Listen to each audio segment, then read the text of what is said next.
আসসালামু আলাইকুম রহমতুল্লাহ। কাজ শেষে আমি আর মাহমুদ রাস্তায় বসে, এর ফাঁকে অল্প একটু কথা। সন্তানের প্রতি পিতামাতার অনেক দায়িত্ব থাকে। আমরা যদি খেয়াল করি তাহলে দেখব বেশিরভাগ জায়গায় সন্তানের আকিকা করা, সুন্দর নাম রাখা, সুশিক্ষা দেওয়া, এগুলো সম্পর্কেই বেশি বলা হয়। তবে একটা জিনিস সবচাইতে খেয়াল করার বিষয়, সেটা হলো পিতামাতার কর্তব্যের মধ্যে এটাও পড়ে যে আমার ছেলে কি করতেছে, কার সাথে ঘুরতেছে, কার সাথে মিশতেছে। কারণ এই সবগুলো সম্পর্কে আমাকে জিজ্ঞাসা করা হবে। আমার সন্তানের স্বভাব সম্পর্কে আমাকে জিজ্ঞাসা করা হবে। বুখারী আবু দাউদ শরীফের হাদিস, রসুল সাল্লাল্লাহু আলাইহি ওয়াসাল্লাম বলেন, আলা কুল্লুকুম রাইন ওয়া কুল্লুকুম মাসউলুন আন রাইয়াতি। শুনে রাখো, তোমরা প্রত্যেকেই দায়িত্বশীল, আর তোমাদের প্রত্যেককে তোমাদের দায়িত্ব সম্পর্কে জিজ্ঞাসা করা হবে।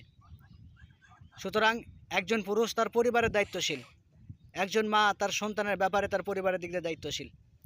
যেহেতু আমাকে আমার দায়িত্ব সম্পর্কে অবশ্যই জিজ্ঞাসা করা হবে, এই জন্য আমাকে চেষ্টা করতে হবে যেন আমি আমার সন্তানদেরকে এমনভাবে মানুষ করতে পারি, এমন সুশিক্ষা দিতে পারি, যেন সেই সুশিক্ষার কারণে কিয়ামতের ময়দানে যদি আমাকে জিজ্ঞাসা করা হয়, তাহলে আমি যেন তার সঠিক উত্তর দিতে পারি।